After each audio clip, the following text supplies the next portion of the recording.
You ever have one of those weeks where the universe just leans over, slaps you on the back of the head and says, "Strap in, cowboy, it's about to get weird"? Yeah, that was me.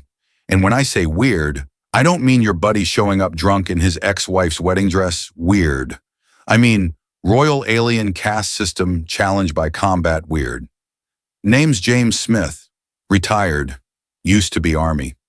These days I run a little farm on the ass end of Valara Prime. Mostly peaceful, aside from the occasional alien bird that tries to seduce my tractor. The land's dry, the sun's got an attitude, and the locals? Well, imagine if a pride of lions decided to form a monarchy and also mastered passive aggression. That's the Valarans for you. Tall, strong, fancy armor, and every one of them walks around like they just farted royalty. So there I was, feeding my cluckodons, which are like chickens, if chickens were meaner and laid eggs that glowed in the dark, when I heard this hum in the sky. Not the usual cargo runner or mail drone. No, this sounded more self-important. Sure enough, cresting over the ridge came what looked like a golden chariot strapped to a hover engine. Anti-grav tech, velvet banners, and sparkles. Someone rich was coming, or delusional. Sometimes it's hard to tell. Then she stepped off. 8 feet of perfectly sculpted alien royalty. Velvet skin with a soft silver sheen. Long white hair braided like she had a staff of 12 just for her hair. And violet eyes that said, "I will end your bloodline with a look if you so much as breathe wrong." Her name was Velthira Saloran, and I'm pretty sure she'd never touched dirt in her life. She looked around, wrinkled her nose at my barn like the air offended her, then pointed at me with the kind of dramatic finger you only use if you've practiced in front of a mirror. "You are the human who tills the contested land of southern Threxil, yes?" I wiped my hands on my shirt and squinted up at her. "Depends.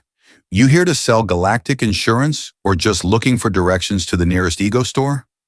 She did not laugh. These folks don't do humor, especially not from someone wearing jeans with a hole in the knee.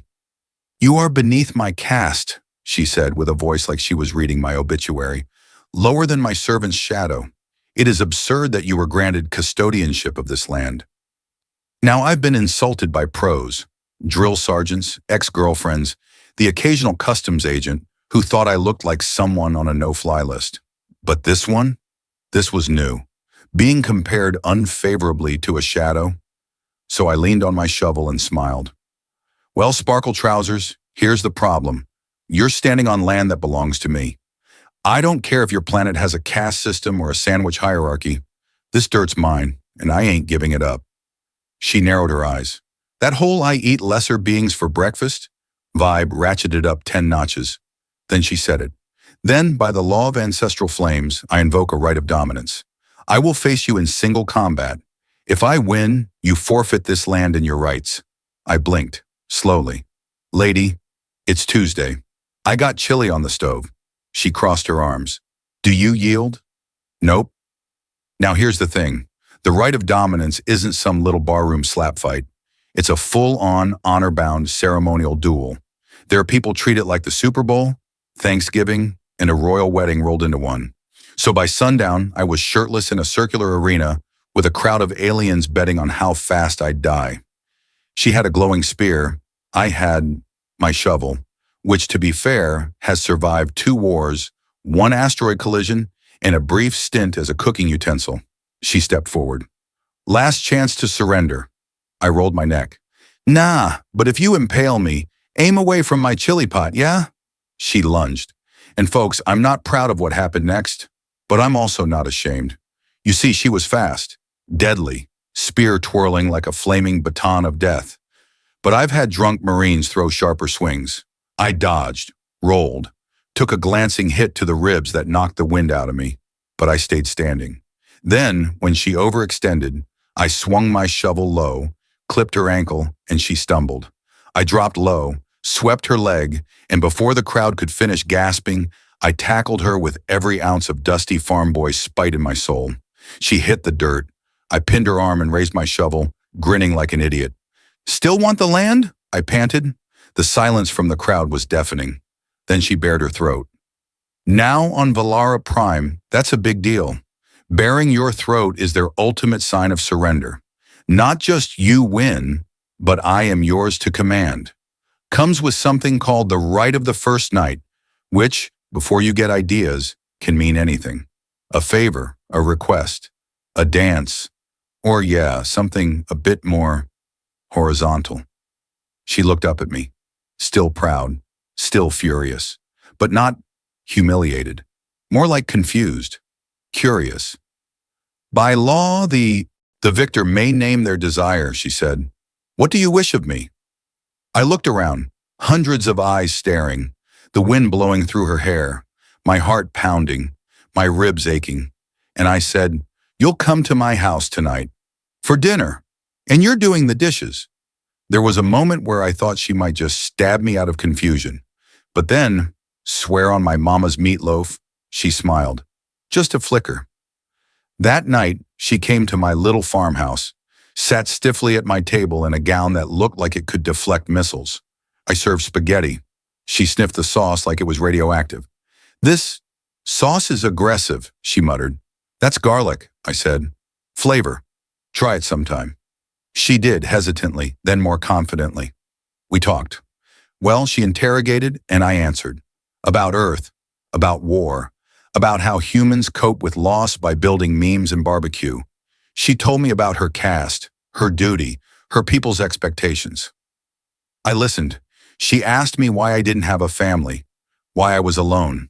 I told her the truth. Because peace is easier when no one expects you to be normal. She was quiet after that. When she stood to leave, she didn't look at me like I was beneath her. Not anymore. She just said, you fight like a beast, but you dine like a poet. I will return. Then she was gone, and I sat there in my quiet little farmhouse, staring at her empty plate, wondering what the hell just happened. But I knew one thing. I wasn't beneath her caste anymore, and something told me this was just the beginning. Now I've been through my share of firsts. First firefight, first kiss, first time trying to use an alien toilet and accidentally setting off the bidet cannon.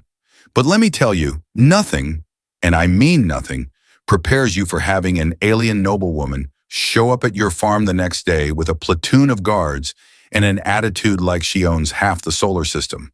And technically, she does. She showed up at the crack of dawn. I was elbow deep in fertilizer, which, side note, still smells like misery even in space. I hear the hum of that same golden hover chariot, and I just knew breakfast was canceled. Velthira Saloran stepped out, all pristine and untouchable, wearing a robe that looked like it cost more than my entire farm. Behind her, a bunch of warriors with spears, capes, and expressions like they were waiting for me to try something stupid. She looked me over, sniffed. Then, you neglected to inform me that humans rise late. I blinked at her through the dust cloud. Ma'am, it's 6 in the morning. Most humans aren't even fully functional till coffee kicks in and the bacon's done flopping. She ignored that, motioned to her guards, and they started unloading things from the transport. Silken tents, cushions, fragrant satchels. A whole dang tea service, complete with a steam-powered brewing altar that looked like it belonged in a steampunk museum. What's all this? I asked, squinting. Her chin rose. You invoked the right of the first night. I am here to fulfill it properly. Now listen, I'm just a retired soldier with a busted knee, a stubborn mule named Lorraine, and a love-hate relationship with breakfast tacos. I don't know all the ins and outs of alien traditions, but I definitely didn't expect her to show up like she was camping out in a perfume commercial. I scratched my beard. You're moving in? Temporarily, you may consider this a ceremonial fusion period. Lady, this ain't a honeymoon, it's a farm. She turned, gave me a withering look, and said with absolute seriousness, and yet you serve aggressively seasoned noodles on chipped ceramic. You require supervision. Let me tell you, being criticized by a woman who's never seen a microwave was a new low. So I did what any red-blooded American man would do when a royal alien moves on to his land with an attitude problem and a flair for dramatics. I put her to work. Not because I'm mean, nah, but because respect is a two-way road. And around here, we don't take freeloaders. regardless of how many sparkly shoulder pads they wear. First chore? Feeding the cluckodons. These are vicious little feathered gremlins with talons like switchblades and the personalities of caffeinated raccoons. She stepped into the coop in silk boots and a jewel-encrusted sash. 5 minutes later, she came out missing 2 feathers from her hair braid and 1 eyebrow slightly singed. To her credit, she didn't scream. She just muttered, "They stared into my soul." "Yeah," I said, tossing feed. "Cluckodons don't care about caste." Then I handed her a bucket of water and pointed at the irrigation troughs. She blinked at me like I'd just asked her to lick a tractor. "You wish me to carry water? Unless you've got a water summoning spell, yeah." She didn't argue, just marched off with the bucket, posture stiff enough to balance a pool cue on. One of her guards whispered something, probably about how she was committing royal heresy or some nonsense. But I watched her do it. No magic, no complaints, just a stubborn alien woman carrying water down to the fields like she meant to prove something. Maybe she did. Later that afternoon, she sat on the porch with me, sipping sweet tea like she was trying not to admit it was delicious. "You are unorthodox," she said. "You mean handsome, charming, and smarter than I look?" "No," she said flatly. "I mean you are chaos with facial hair." I gave her a wink. "That's high praise where I'm from." She looked away, but I saw it, the tiny twitch at the corner of her mouth, almost a smile. Then came the townsfolk. See, word travels fast when an alien noble sets up camp on a crusty human's lawn. The neighbors started rolling in, curious types, farmers, traders, a few teenage knuckleheads from the next valley, all coming to gawk, ask questions, or sell snacks. And Velthira? She handled them. Weirdly well. She answered questions about her world, about the rite, about how her species can eat lava, don't ask, and even let some kids try on her ceremonial shoulder armor. They looked like turtles. It was adorable. That evening, as the sun turned the sky gold, she sat on the fence beside me. "I was told humans are savage, undisciplined, unworthy of respect." I shrugged. "Some are, some aren't. Same's true for your people, I reckon." She looked thoughtful. "You do not act like a man who desires power, and yet you beat me in combat and invoked your right." I gave a soft chuckle. "Velthira, I didn't want power. I just wanted you to know what it's like to lose to someone who doesn't care what class you were born into. Someone who sees you as a person, not a princess." She went quiet, then softly, "And now?" I looked over at her, the way the light hit her features, the proud lines of her face softened by a long day's labor, and maybe something more. "Now," I said, "I want to know what kind of woman you are when you're not trying so hard to be royalty." There it was again, that flicker, that almost smile. But before she could reply, one of her guards came running up, breathless. "My lady, your betrothed has arrived." I nearly choked on my iced tea. "Your what?" Velthira stood, spine straight, face unreadable. "He is of my caste, a high noble. I was promised to him since childhood." "And he's here now?" She nodded. "He must have heard of our rite. He comes to challenge you." I stood up. "Let me guess. He's 8'2", built like a space tank, and wears perfume made of the tears of lesser nobles?" She looked away. "His name is Grand Strategist Lorvac." "Of course it is." That night I sat on the porch, looking up at the stars while Velthira retreated to her silken tent to prepare for confrontation. Her guards buzzed nervously, and I could feel the tension thick enough to chew. I leaned back in my chair, took a swig of hard cider, and muttered to the sky. "Well, James, you beat a space princess with a shovel, hosted her for dinner, taught her to fear chickens, and now you're about to fight her giant fiancé in a space duel you never asked for." A beat passed. "Yep, just another Tuesday." And somewhere in the distance, I swear I heard the faint hum of an approaching doom chariot. Next morning, I'm sipping my coffee like a war-weary philosopher when I hear the roar of something unholy landing behind the barn. The whole place shakes like a squirrel in a tumble dryer. I mosey over, mug in hand, and what do I see? A war beast the size of a trailer stomping around like it owns the place, decked out in ceremonial armor that looked like it was stolen from a heavy metal concert. Sitting atop this stompy terror is a man who looks like he eats thunder for breakfast and flosses with barbed wire. Jet black armor, glowing tribal etchings, shoulder pads bigger than my tractor tires. Oh, and a sword the size of a canoe strapped to his back. "Lorvac, I presume," I mutter. He dismounts, dramatically of course, like some interstellar Fabio with extra rage. "You," he growls, pointing at me with a gauntlet. "You are the human who claims first rights to my bonded." I squint. First of all, she ain't property. Second of all, it wasn't claiming, it was winning. Big difference. Third, your accent makes it sound like you gargle bricks. Velthira shows up right on cue, flanked by her guards.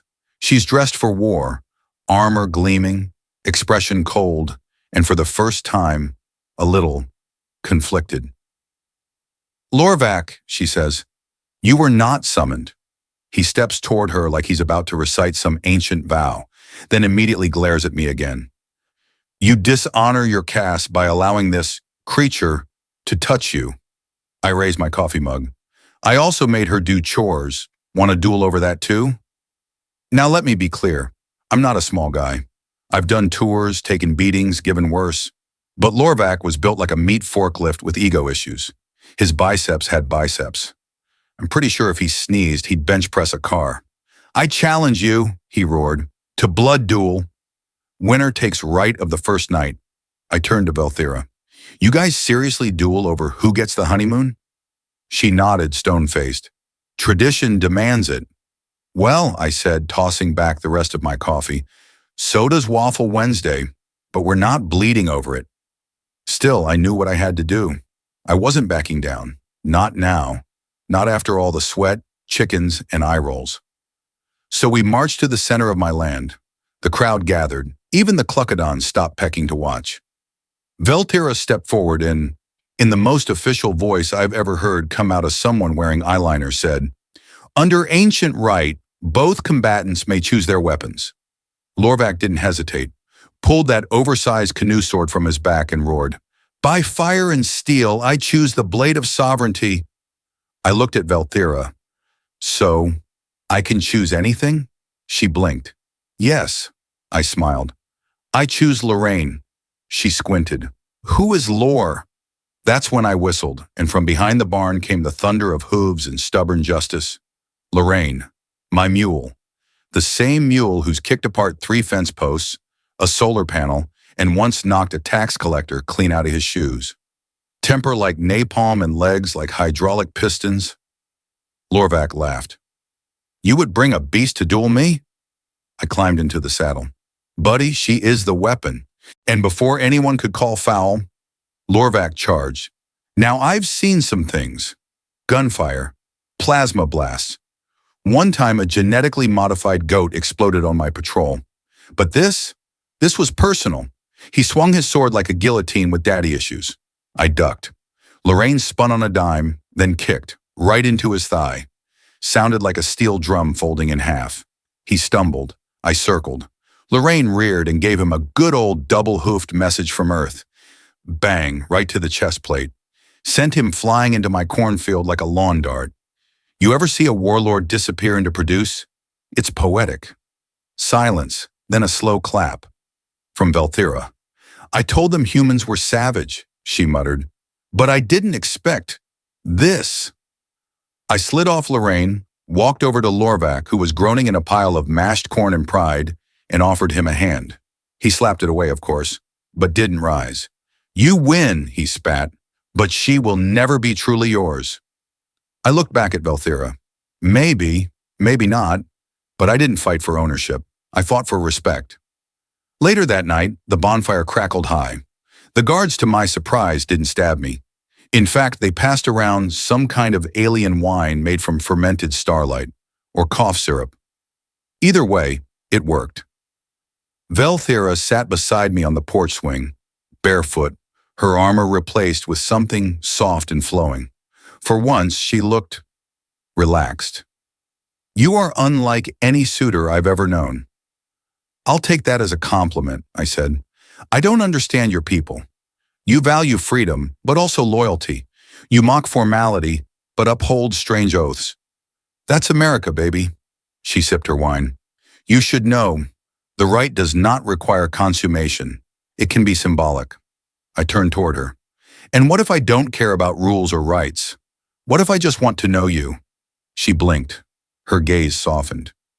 You would choose to spend the first night simply talking? Hey, I said. If you're not into it, that's fine. I'm not here to collect trophies. I'm here because I meant what I said. I don't care about your title. I care about you. And that, my friend, is when something changed. She reached out, took my hand. Then stay with me. Tonight, as equals. We didn't kiss. Not yet. But we sat on that porch swing under alien stars, our fingers entwined, and for the first time I felt her walls lower. Not because I'd broken them, but because she let them fall. And let me tell you, that was better than any victory. I ain't saying I was nervous. Okay, maybe a little. See, the morning after the first night, which by the way was mostly talk, some hand-holding, a lot of side-eye from her honor guard, and me trying to explain Golden Girls to an alien empress. I found myself the center of attention again, but this time, not just on my land. No, sir. The High Matron's flagship landed in the wheat field and squashed 3 acres of perfectly good crops like it was parallel parking a battleship. Hover engines, trumpets, and that weird space glitter dust that gets in your boots and never comes out. Veltira stood tall beside me, dressed in her royal battlewear again, purple and silver flowing like liquid armor, eyes hard as neutron steel. You should stay behind, she told me, and miss the awkward family reunion? Not a chance. Her face twitched, either a smile or a stroke, hard to tell with her sometimes. So we marched up the ramp together, and there she was, the High Matron, Queen Mother of the Castellan, the one who raised Velthira, brokered solar treaties, and probably punched a comet once for looking at her sideways. Her gown alone had more weapon systems than a tank battalion. Velthira bowed. I just offered a good old boy nod and said, nice ship. Bit overkill for farmland, but I respect the flair. The High Matron looked at me like I was a coffee stain on a silk tablecloth. This, she said, voice like an avalanche, is the human? Yup, I said. James Smith. I own the barn and the grumpy mule. Silence. You do not kneel? I've got 2 knee surgeries, Your Highness. If I go down, someone's got to help me back up. Might as well stay vertical. Her eyes narrowed like twin plasma drills. You are beneath our caste. You soil my daughter's name. I also fixed her irrigation, I said, and taught her how to grill a burger. Pretty sure that counts for something? She looked to Velthira. You bonded with this primitive? Velthira stood tall. I chose him, as is my right. He faced trial, he faced duel, he faced Lorvac, and he still stands. I scratched the back of my head. Technically, Lorraine did most of the standing. Now let me tell you, interstellar royalty don't like being contradicted. You could feel the rage in the room, like static before a lightning strike.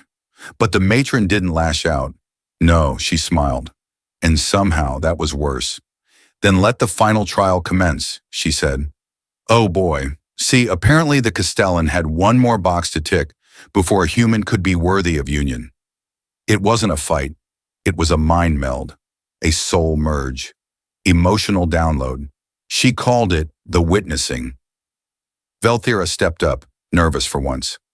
If we do this, you'll see my memories, my fears, my past, and I'll see yours.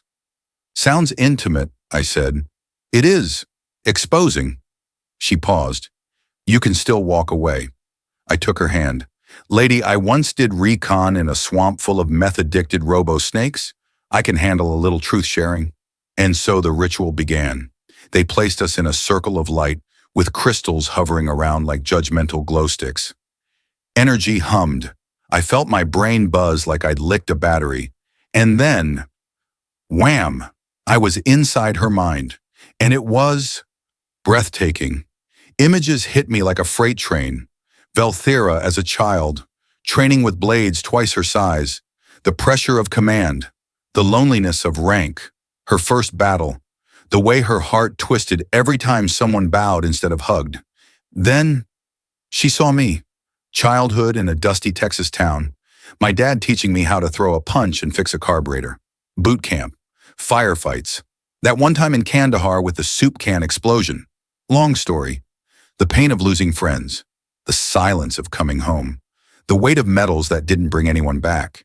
She saw it all, and when the light faded, we were still holding hands, breathing hard, eyes wide, hearts open. She whispered, "You carry so much pain." I smirked. "So do you, but you wear it better." She laughed, actually laughed. The guards looked horrified. The matron? Well, she just stared at us. Then, the unthinkable happened. She nodded. "This is not what I expected," the matron said. I raised a brow. Disappointed? Confused, but perhaps also impressed. "You are a fool, but not without honor." "I'll take that as a compliment," I said. "It's how my mom described my high school graduation." The matron turned to Velthira. "Very well. If you wish this union to stand, let it be done. You have my reluctant tolerance." That's as close to a blessing as we were going to get. The next few days were a blur. Alien guests, speeches, a reception where Lorraine kicked the ceremonial cake into a dignitary. Velthira found it hilarious. Me? I was just glad I wore dark pants. And then, our night. This time, really our night. No guards, no rituals, no rites. Just her and me in the old farmhouse. She walked in wearing one of my flannel shirts oversized on her and holding a glass of Terran whiskey. Her royal composure melted away. She looked at me like I was the only star in the galaxy. "You were never beneath me," she said softly.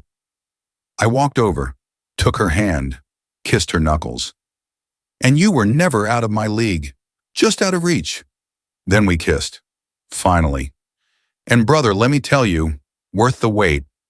Now you're probably asking, "James, what happens next?" Well, I'll tell you. Velthira still runs her diplomatic missions, except now she does it part-time from a barn office with a coffee mug that says, "World's okayest queen."